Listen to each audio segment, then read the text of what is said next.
교과 내용을 읽고 나면 반드시 문제를 풀면서 확인하는데 이때도 나는 구태여 아이들에게 문제를 설명해 주지 않는다. 10문제 정도를 스스로 빠른 속도로 풀게 하고 답을 큰 소리로 말하게 하면서 일치되지 않는 답이 나올 때만 설명해 준다. 이렇게 하면 아이들은 더 정확하고 빠르게 문제를 풀 수 있을 뿐만 아니라 공부 지능도 높아진다. 아이들이 다 할 수 있는 것을 선생님이 대신 해주는 것은 친절하기는 하지만 효과적이지는 않다. 나는 국어 시간에 이런 식으로 수업을 하다 보니 처음에 계획했던 진도를 빠른 시간에 마칠 수 있었다. 아이들은 학교에서 2주 동안 해야 하는 분량을 1시간에 마치는 자신을 대견해야 한다. 나는 1시간 반을 수업하면서 약 40분이 지나면 잠시 화장실을 다녀오거나 물을 마실 시간을 준다. 왜냐하면 초등학생의 집중 시간이 길지 않기 때문이다. 1시간이 지나면 고학년의 경우는 계획된 진도를 마칠 수 있어서 나머지 30분 동안은 국사의 연대표를 10개 단위로 외우게 한다. 아직 아이들이 역사에 대한 배경 지식이 없기 때문에 그들에게는 연도와 연도 후 내용 모두가 암호와 같다. 그럼에도 불구하고 연대표를 외우게 하는 이유는 숫자와 문자를 동시에 외우게 함으로써 단기 기억력과 작업 기억력을 키울 수 있기 때문이다. 물론 한국사 연표를 다 외운 후에는 세계사와 중국사 연표도 암호처럼 외우게 한다. 역사란 것이 원인과 결과를 아는 것이 중요한데 앞후 사건이 항상 뒤에 일어난 사건의 원인이 되기 때문에 아이들이 향후에 국사를 공부할 때 정확하게 이해할 수 있게 된다.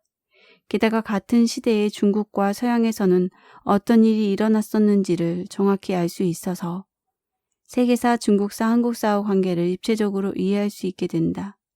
이는 단수 암기를 통한 배경 지식의 확대를 바탕으로 창의적이고 확산적인 학습의 밑거름이 되는 것이다.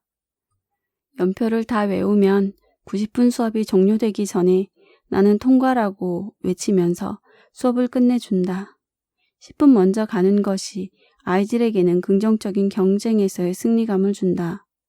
못하는 아이들이 처음에는 다소 열등감을 느끼는 듯하나 아이들은 경쟁을 좋아하기 때문에 외우는 속도가 모두가 빨라졌다. 초기에 이런 방법을 썼을 때 가장 늦게 외운 아이는 수업을 마치고 30분이 지나서야 겨우 외웠지만 6개월 정도 후에는 제일 잘하는 아이와 못하는 아이의 편차가 10분 이내로 줄었다. 아이들이 경쟁을 좋아하기 때문에 1대1 수업은 공부지능을 개발하는 데 별 도움이 안 된다. 비슷한 수준의 아이들이 모여 경쟁할 때 스스로 노력하게 되고 효과적으로 능력을 개발할 수 있다. 조금 어려울수록 더 하고 싶어 한다. 아이는 조금 어려운 일을 하고 싶어 한다는 것이다. 공부지능 개발 원칙 중 하나인 강화와 놀랍도록 닮은 꼴이다. 반복과 강화가 공부지능을 개발하는 데 필요한 핵심 요소인데 계속 말했듯 쉬운 수준의 반복은 강화로 이어지지 않는다. 아이에게 공부를 시키고 싶다는 욕심이 강해 처음부터 어려운 과제를 주고 해보라고 하는 경우가 있다. 물론 아이들은 딱 보아도 성공하기 어려운 일은 싫어한다. 그래서 너무 어려운 일이라고 판단되면 시도조차 하지 않는다. 반대로 너무 쉬운 과제를 주어도 처음에만 끄적거리다가 시간이 지나면 건드리지 않는다. 노력할 필요가 없으니 흥미를 느끼지 못하는 것이다. 하지만 조금 어려운 일이라면 아이들은 흥미를 보이며 그것을 해내기 위해 스스로 연습한다. 이처럼 아이의 수준보다 조금 어려운 과제를 내줘서 천천히 아이의 관심을 이끌어내는 것이 세 번째 스위치다. 아이들은 눈앞에 조금만 노력하면 할 수 있을 것 같은 과제를 내주면 아이들은 의욕적으로 도전하기 시작한다. 아이들의 이러한 심리를 알면 단계적으로 난이도를 높여가며 반복하게 하는 것에 대한 부담감을 떨치기가 쉽다. 부모들은 어려워서 아이가 싫어하면요. 못하겠다고 하면 어쩌죠? 걱정하는데 그럴 이유가 없다.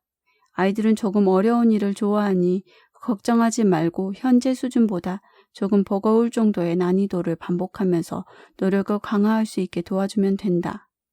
인정해주는 만큼 성장한다. 아이는 인정받고 싶어 한다는 것이다. 인정한다는 것은 쉽게 말해 젖먹이 취급을 멈추고 어엿한 어린이로 대한다는 뜻이다. 아이들은 부모에게 젖먹이 때처럼 대우받기보다는 성숙한 어린이로 대우받는 것을 좋아한다. 다만 인정한다는 것과 늘 칭찬한다는 것을 동일시해서는 안 된다. 칭찬은 경우에 따라 독이 되기도 한다. 처음 칭찬을 받으면 기분이 좋지만 늘 칭찬받는 아이는 별다른 자극을 받지 못하게 된다. 칭찬보다는 인정해주는 게 훨씬 중요한 일이다. 때로는 부모가 아이를 인정한다는 의미로 보상을 주는 방법도 사용할 수 있다. 이와 같은 방법은 소심하고 기가 약한 아이에게 사용하면 좋다. 암기력은 공부 지능의 기본이다. 시를 잘 외우는 아이가 수학도 잘한다. 앞서 잠시 언급했듯이 나는 국어 수업에서 시를 가르칠 때 아이들이 귀로 듣고 외울 수 있도록 시를 직접 읽어준다. 이러한 훈련은 청각적 기억력과 집중력을 길러주는 동시에 국어 실력도 향상시킨다. 시를 외울 때 아이들의 반응은 제각각이다. 어떤 아이는 처음 듣는 시인데도 금방 잘 외우고 어떤 아이들은 두 줄만 넘어가도 머리를 쥐어뜯으며 힘들어한다. 아이들에게 시를 외우게 하면서 재미있는 현상을 발견했다. 시를 잘 외우는 아이들이 수학도 잘하는 것이었다. 분명 시를 외우는 것은 단순한 암기에 불과하다. 그런데 왜 암기를 잘하는 아이들이 사고력이 필요한 수학이나 공간 지각력이 필요한 도형까지도 잘하는 것일까? 궁금증을 해결하기 위해서는 공부 지능을 제대로 이해해야 한다. 시를 듣고 외우기가 끝나면 책을 펴고 눈으로 보고 외우기를 시킨다. 이는 시각적 집중력과 기억력을 강화시키는 훈련인데 듣고 외우기를 잘하는 아이들의 대부분이 보고 외우기도 잘한다. 초등학생들을 상대로 6개월마다 지능이 얼마만큼 발달하는지 주기적으로 테스트한다. 그 결과 유전적인 요인이 더 중요하다고 하는 단순 암기력조차 훈련에 의해 유의미한 수준으로 발달한다는 사실을 확인할 수 있었다. 내가 아직 지능이 발달할 여지가 많은 아이들이라면 강점 지능에만 집중하기보다는 모든 영역의 지능을 발달시키기 위해 노력해야 한다고 말하는 것도 이 때문이다. 예체능처럼 어린 시절부터 훈련해야만 높은 수준의 성취를 이룰 수 있는 영역이 아니라면 초등학교 때까지는 골고루 지능을 발달시키는 것이 현명하다. 초등학교 때 수학을 좀 잘하고 국어를 못한다 해서 이과형으로 단정짓거나 반대로 국어를 잘하고 수학을 못한다고 해서 문과형이라는 말을 하는 것은 바람직하지 않다. 특히 외우기를 잘하는 아이들은 수학은 물론 국어, 영어도 다 잘할 가능성이 높다. 잘 외운다는 것은 기억력과 집중력이 좋다는 뜻이므로 영어 단어도 빨리 외울 수 있고 지도를 한번 봐도 잘 기억하고 연산도 빠르고 정확하게 할 수 있으며 선생님이 말씀하신 것들을 한 번에 다 알아들을 수 있기 때문에 모든 과목을 두루두루 잘할 수 있다. 그래서 나는 공부 지능을 이루는 인지 능력, 그중에서도 암기력을 가장 첫 번째 능력으로 꼽는다.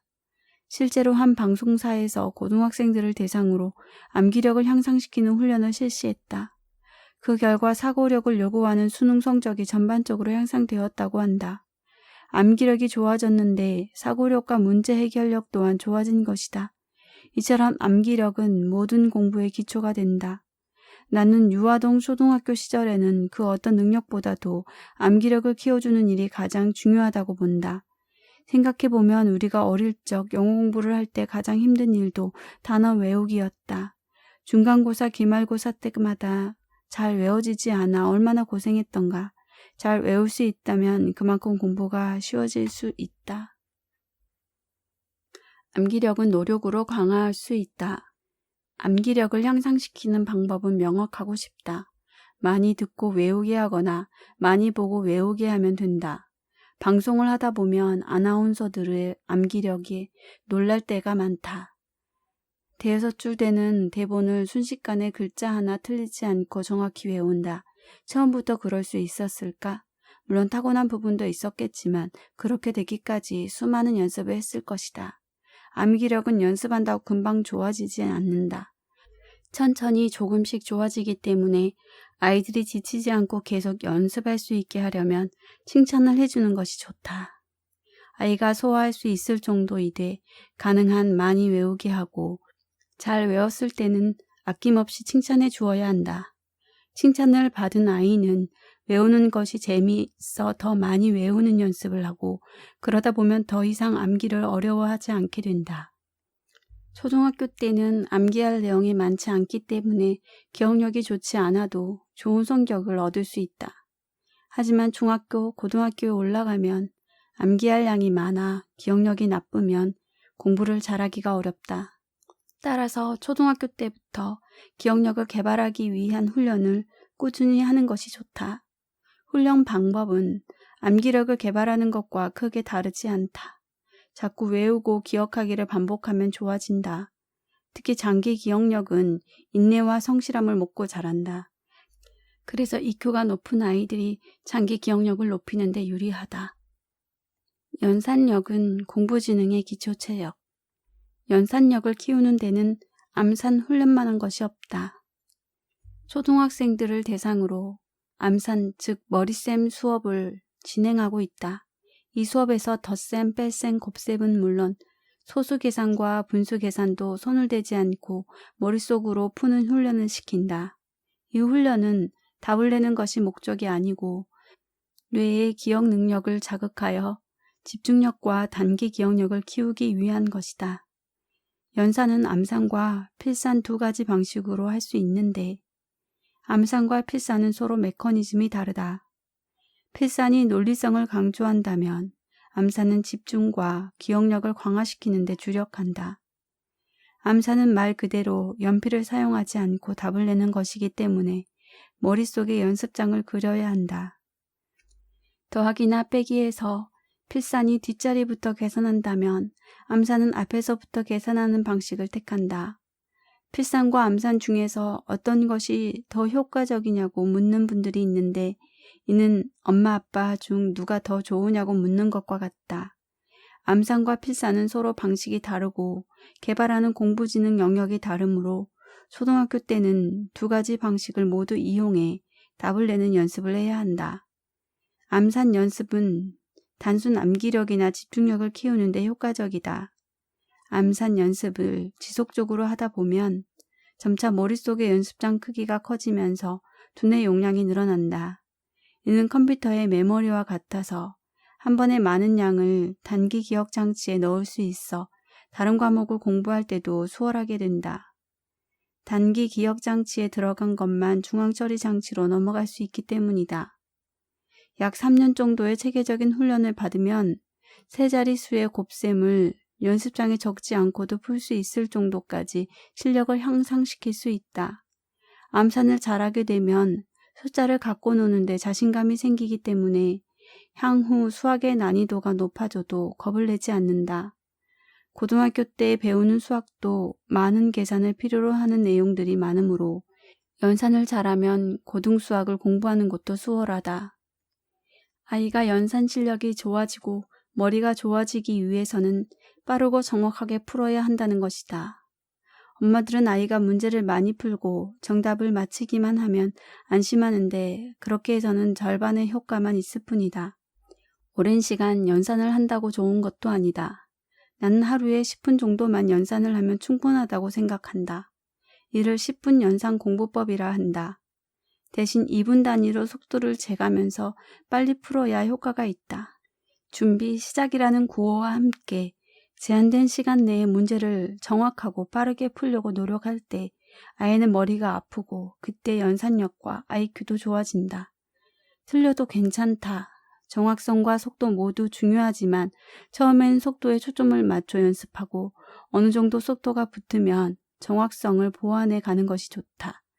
정확성만을 중요시하면 속도가 늘지 않는다. 엄마들이 연산을 가르칠 때 하는 실수가 또 있다. 수학 문제를 푸는 아이가 한두 문제씩 틀리기 시작하면 엄마의 표정이 서서히 바뀐다. 그러면 아이는 엄마의 눈치를 보기 시작한다. 아이들은 엄마에게 칭찬받고 싶어 한다. 엄마의 칭찬이 학습 동기가 되기 때문이다. 하지만 연산으로 칭찬받는 아이는 드물다. 이런 과정이 되풀이되면 괜히 엄마와 아이의 사이만 나빠질 뿐 아니라 아이가 수학을 싫어할 우려마저 있다. 집에서 가르칠 때는 정확성과 속도 둘 다 놓치지 않도록 주의해야 한다. 빠르고 정확하게 푸는 연산 훈련을 하려면 암산보다는 필산이 효과적이다. 아이가 연산 문제를 풀면서 암산을 하는 습관이 있다면 반드시 바로 잡아줘야 한다. 암산으로 풀면 연산 속도가 느려지고 실수로 틀리는 경우가 많기 때문이다. 주 5일 이상 하루 10분은 반드시 연산 공부를 할 것. 최대한 빨리 풀려고 노력할 것. 최대한 정확히 풀려고 노력할 것. 이 세 가지 원칙을 지키면서 연산 훈련을 하면 연산 실력이 좋아질 것이다. 연산이 지겨워지는 이유는 문제를 푸는 시간은 많은데 빨리 풀려는 시도를 안 하기 때문이다. 물론 빨리 풀려고 하는 과정에서 아이가 머리 아파할 수 있다. 하지만 머리가 아프다는 것은 뇌가 자극을 받고 있으며 동시에 IQ가 높아지고 있다는 뜻이다. 긍정적 자아와 부정적 자아.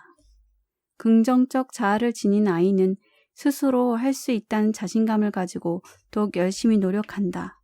반면 부정적 자아를 지닌 아이는 무엇이든 행동을 하는 것을 두려워한다.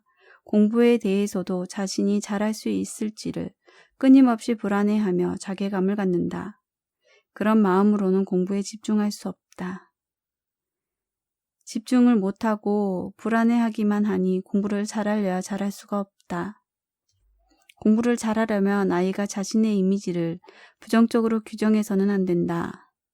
지금까지 자신에 대한 부정적 이미지가 많았다면 부모가 노력하여 긍정적인 이미지로 바꿔야 한다. 물론 쉬운 일은 아니다. 사람은 누구나 긍정적인 부분보다는 부정적인 부분에 더 예민하게 반응하기 때문이다. 아이가 클수록 부정적 자아를 형성할 만한 사건들을 점점 자주 겪게 된다. 그럴 때는 크게 상처받고 고민하기보다 좀 더 느긋하게 상황을 받아들이도록 부모가 지도해 주어야 한다. 가령 A의 경우 공부를 못해서 시험을 망친 것이 아니라 그저 익숙지 않은 동네에 왔기 때문에 실수를 했다고 말해주면 된다. 아이를 차분히 설득하여 부정적 자아를 갖지 않도록 주의해야 한다. 주변에서 자꾸 아이에 대해 부정적인 이야기를 하면 아이는 부정적 자아를 갖기 쉽다. 따라서 가능한 아이에게 부정적인 이야기를 하는 대신 격려와 칭찬을 하는 것이 좋다. 특히 아이가 시험을 못 보았을 때는 절대 질책하지 말아야 한다. 어떤 형태로든 혼을 내거나 질책하면 부정적인 자아가 형성될 수 있기 때문이다. 아이가 부정적인 자아를 가져서 도움이 될 것이 하나도 없다. 그냥 단순하게 그래 이번 한 번 못 받았을 뿐이야 하고 넘기고 왜 못 보았는지 원인을 분석한 뒤 다음 시험을 잘 볼 방법을 찾게 도와주는 것이 훨씬 낫다. 아이들의 EQ를 높여주는 3가지 습관. 기다리는 습관. 우선 기다리는 습관을 들여주면 좋다. 과거와 달리 경쟁적으로 풍요해지고 자녀의 수가 적어진 오늘날 많은 부모가 아이들이 원하는 것이 있으면 무엇이든 해주고 싶어 한다. 그 마음 충분히 이해하지만 아이의 EQ를 높이려면 적당히 기다리게 하는 것이 좋다. 아이가 무언가를 요구했을 때 무조건 들어주지 말라는 뜻이 아니다. 일주일, 하루, 1시간, 단 10분이라도 기다렸다가 들어주는 편이 좋다. 가령 아이가 엄마 이번 주 토요일 날 놀이공원에 가요 라고 얘기를 할 때 이번 주는 좀 힘들 것 같은데 아빠와 중요한 약속이 있단다. 다음 주에 가도록 하자. 혹은 아빠와 상의를 해본 후에 결정하자 식으로 시간을 두고 조금 기다리게 하는 것이다. 엄마 배고파요 밥 주세요 라고 할 때도 마찬가지다. 조금만 기다려. 하던 청소부터 다 하고 10분쯤 있다가 차려줄게. 이렇게 대답해서 아이들이 조금 기다리는 것을 당연하게 느끼도록 해야 한다. 아이가 엄마에게 책을 읽어달라고 하더라도 즉각 읽어주지 말고 엄마가 설거지 다 한 다음에 읽어줄게 라고 얘기하면 아이들은 무언가를 얻기 위해서는 참고 기다려야 한다는 것을 깨우칠 수 있다. 이러한 노력은 공부지능 중에서도 특히 충동을 조절하고 자기를 절제하는 능력을 키워주는 데 효과적이다. 감사하는 습관. 감사는 자존감이 높은 사람이 보여주는 대표적인 행동 특성이다. 작은 배려에도 감사를 표시하는 것은 상대방을 존중한다는 의사표시인데 이러한 행동은 나를 존중하는 마음이 있는 사람만이 할 수 있다. 주변의 가족, 선생님, 친구들에게 항상 작은 것에도 감사하는 습관을 들인다면 아이의 EQ는 성장하여 원만한 관계 속에서 행복한 삶을 누릴 수 있게 된다. 감사하는 습관은 긍정의 습관이기도 하다. 경청하는 습관. 아이의 EQ를 높이려면 경청하는 습관을 길러주어야 한다. 그러려면 부모부터 먼저 아이 말을 경청하는 모범을 보여주는 것이 좋다. 아이 말을 듣지 않고 자기 말만 하는 부모 밑에서 자라면 아이 역시 자기 말만 하고 다른 사람의 말을 경청하지 않는다. 집중력과 공부 지능, 마시멜로 실험을 하기 전에 사전 실험이 있었다고 한다. 실험 진행자는 아이들을 두 그룹으로 나누고 헌 크레파스를 주고 잘 놀면 새 크레파스를 준다고 약속했다. 그런데 한 그룹에게 새 크레파스를 주고 또다시 같은 약속을 했다. 이번에도 약속대로 새 크레파스를 주었던 그룹에게만 새 크레파스를 주었다. 그런 다음 마시멜로 실험을 했는데 약속대로 새 크레파스를 2번 연속 받았던 그룹의 아이들은 대부분 마시멜로를 먹지 않고 참았다. 반면 다른 한 그룹은 한 아이만 빼고 모두 마시멜로를 먹어버렸다.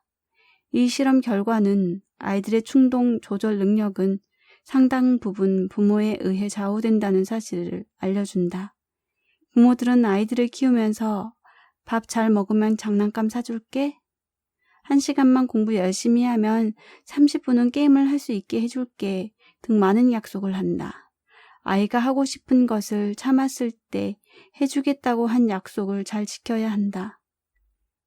충동을 참았을 때 어떤 형태로든 좋은 일이 있다는 경험은 아이들의 충동 조절 능력을 키우는 데 중요한 바탕이 된다. 충동 조절을 못하는 아이들을 보면 부모들은 잔소리부터 하거나 혼을 내곤 한다. 하지만 그 전에 과연 부모 자신은 아이와 한 약속을 얼마나 잘 지키는지 생각해 볼 일이다. 집중력은 스스로 충동을 통제할 수 있고 즉시 집중할 수 있고 지속적으로 집중할 수 있을 때 극대화된다. 그중 어느 한 가지만 부족해도 집중력이 떨어지고 학습에 영향을 미친다. 어떤 유형의 집중력이든 아이의 집중력을 강화시키려면 게임이나 자극적인 만화 영화를 보여주지 않는 편이 좋다. 게임에 대해서는 경각심을 가지면서도 만화 영화만큼은 관대한 부모들이 많다. 시각적으로 혹은 청각적으로 너무 자극적인 만화 영화는 아이의 집중력을 방해하므로 주의해야 한다. 강한 자극에 집중하는 습관이 생기면 공부처럼 약한 자극에는 집중력을 잘 발휘하지 못하기 때문이다.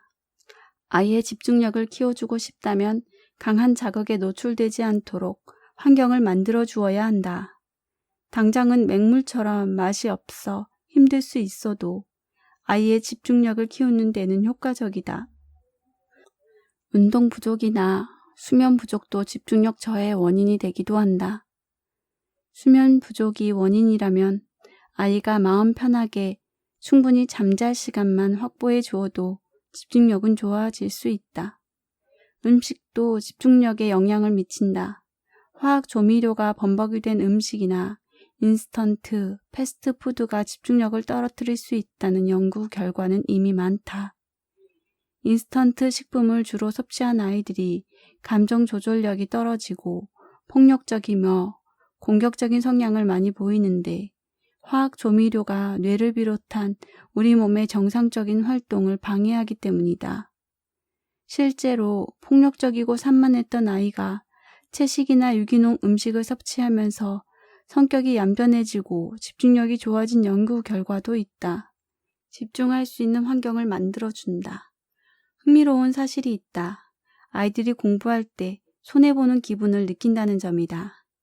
특히 엄마가 어린 동생과 함께 거실에서 텔레비전을 본다든지 드라마에 빠져 있으면 왜 나만 재미없는 공부를 해야 해? 하며 억울해한다.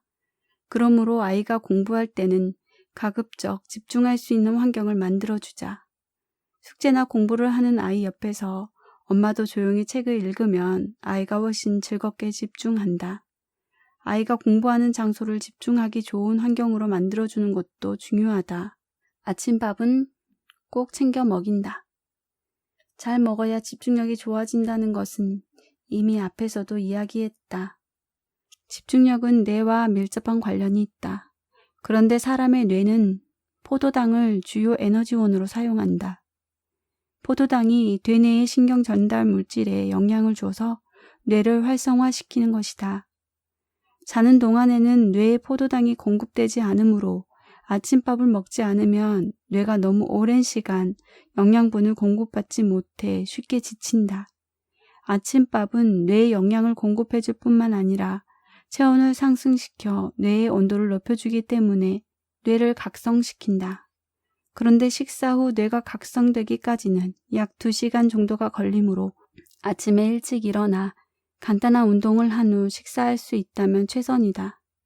아이의 집중력을 키우고 공부 지능을 높이려면 아침밥을 꼭 먹여야 한다. 충분한 수면도 중요하지만 아침밥도 잠을 잘 자는 것만큼이나 집중력에 많은 영향을 미친다.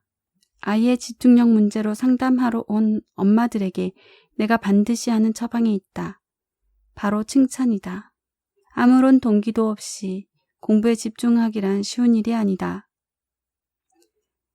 부모의 칭찬만큼 강력한 학습 동기는 없다. 칭찬은 내 아이를 집중하게 하고 스스로 공부하게 만든다. 다만 칭찬을 할 때는 결과보다는 과정을 칭찬하는 것이 중요하다.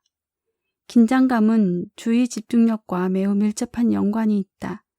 적당한 긴장감은 집중하는 데 많은 도움이 된다.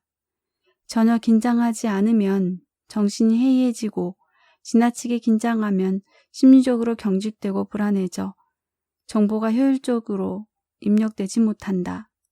운동은 매일 규칙적으로 하는 것이 좋다. 땀을 흘리고 재미있게 몰두할 수 있는 운동을 선택하되 1시간을 넘지 않는 것이 중요하다.